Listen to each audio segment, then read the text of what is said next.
Hello everyone, welcome to another edition of Question Thursday. This time we have a couple different questions and another song request. Start out with, in response to my posed questions question, I have what kind of questions? Any. Did that just count as a question? Yes. Did I just do it again?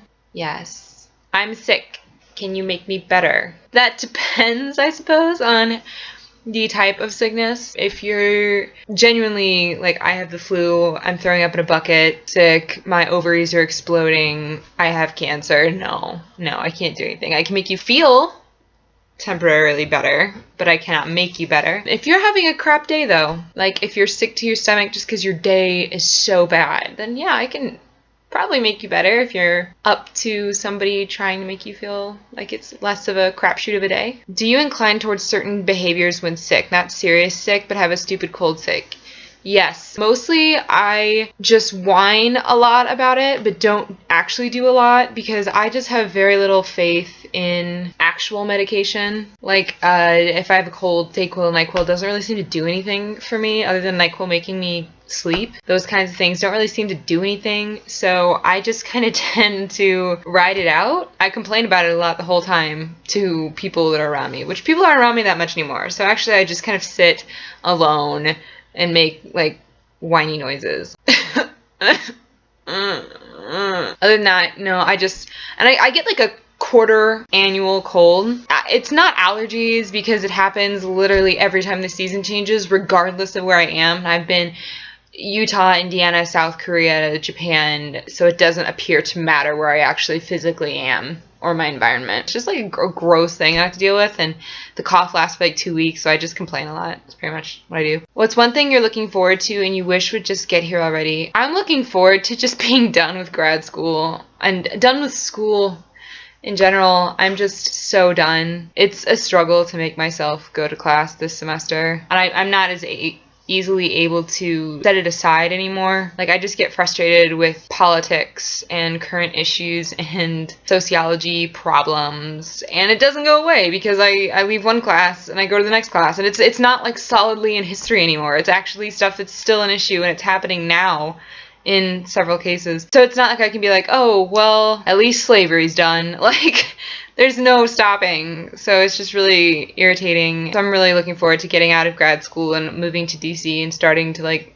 earn money. What's one thing you're dreading and you wish would stay far, far away from you? Also, getting out of grad school. Like, writing my thesis is going to be a huge pain. I probably have to do it this summer. It's going to be a massive, massive pain in the butt. At the same time, I'm kind of dreading the future in general. You know, I've been thinking about this a lot, that like when you're a child, you want to grow up because you think you'll have more freedom. Like, your parents aren't going to be there to tell you you can't do something, and you'll have more power over your life. But then you grow up and you realize that it's not your parents controlling you anymore. It's just society and responsibility, unless you're gonna, you know, live a la free hippie and travel, backpack across the United States and just live off the land and wherever you can get a job, which is a perfectly valid life choice. So while I'm looking forward to getting a job for stability purposes and money and possibly enjoying myself, I'm also dreading getting a job for responsibility, and I'm going into like one of the biggest bureaucracies on the earth, and I hate bureaucracy, and so there's this fear that I'm not going to be able to handle it. What were you doing this time yesterday? What time? 6:30? Pretty much the same thing I do every day. I eat dinner at 6, and then I sit around for an hour and do whatever I want to do. I think I was reading yesterday at this time, and then at 7 I work out. Pretty standard. I do pretty much the same thing every night. What is something good that happened to you this week? My stepfather had a lung scan, a chest scan. Yeah, I guess it was a couple weeks ago, 2 weeks ago. And he had a couple of tumors, 7, I think, in his lungs a couple years ago when we found out that he has stage 4 colon cancer.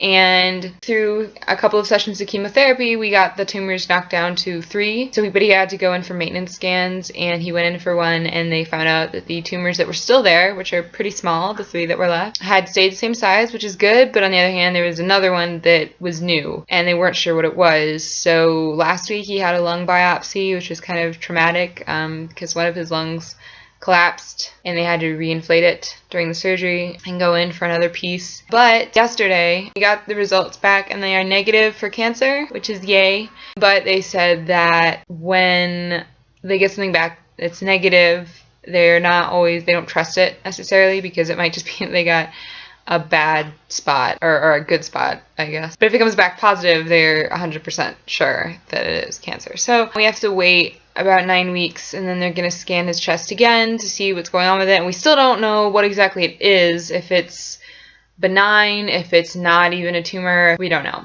So it's good news. It's also kind of nerve-wracking at the same time because it might all change. But that's good. No cancer for now.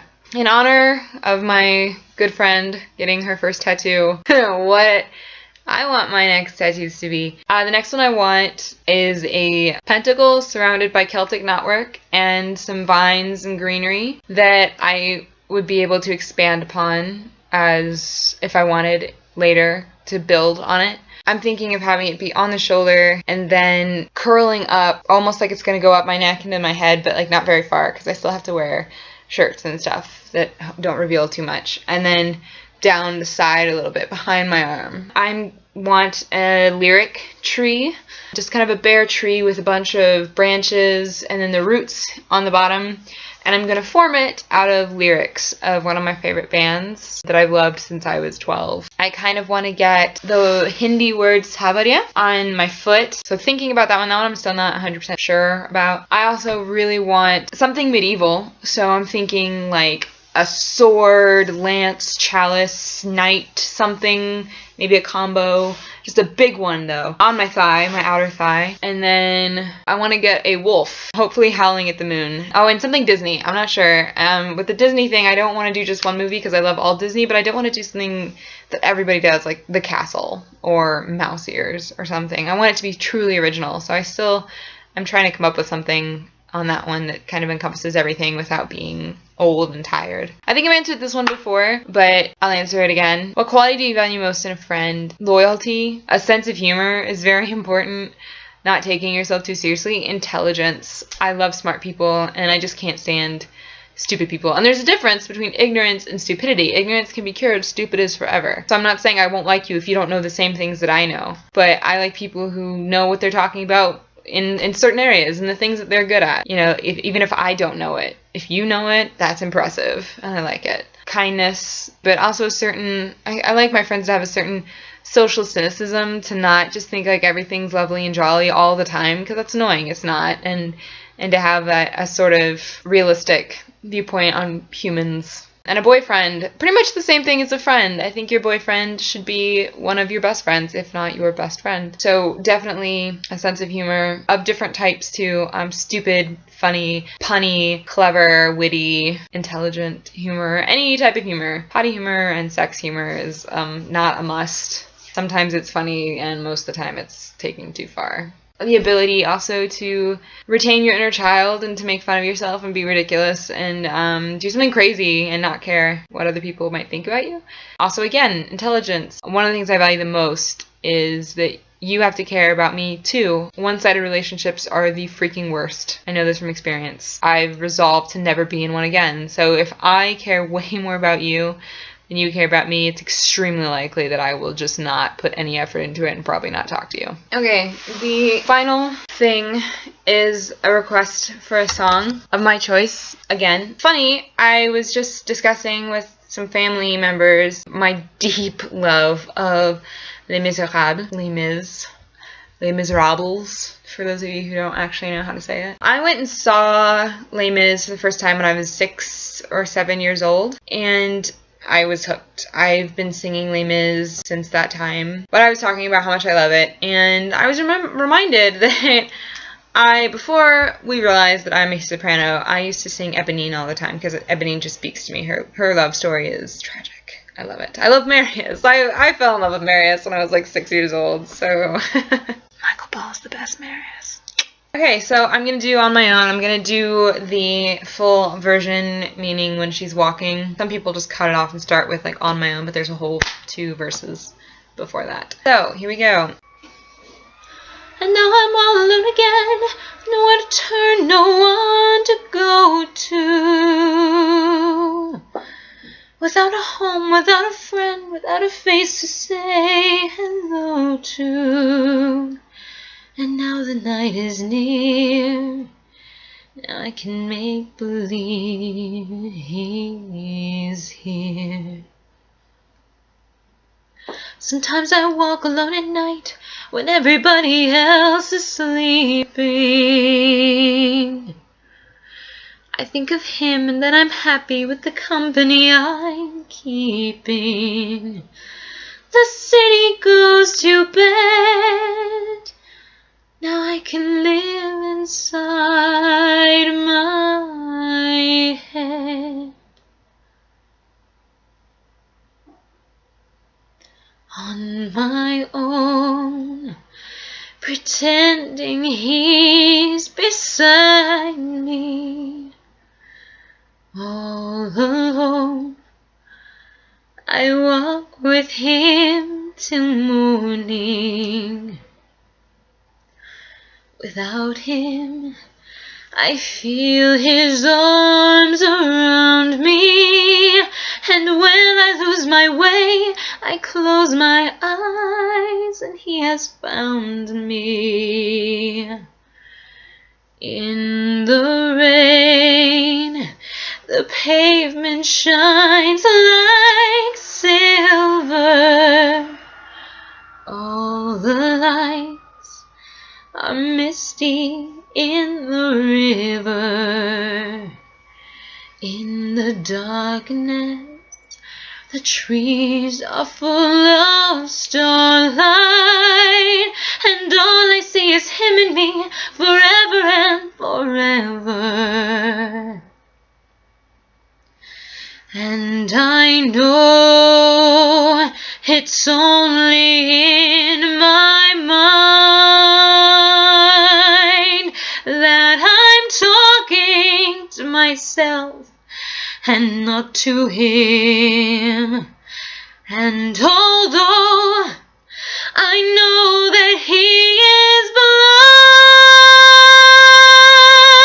still I say there's a way for us. I love him, but when the night is over, he is gone. The river's just a river. Without him, the world around me changes. The trees are buried everywhere. The streets are full of strangers. I love him, but every day I'm learning. All my life I've only been pretending. Without me, his world will go on turning.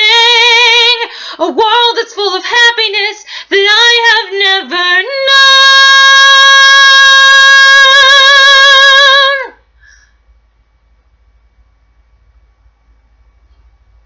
known. I love him.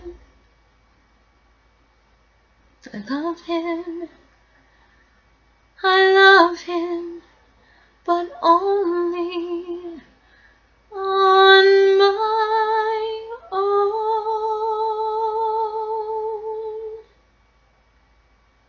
Oh, okay, friends. Thank you for your questions. They are sincerely appreciated. Continue submitting questions and dares and requests, whatever. Again, going in line with the not afraid to make a fool of yourself. Clearly I'm not.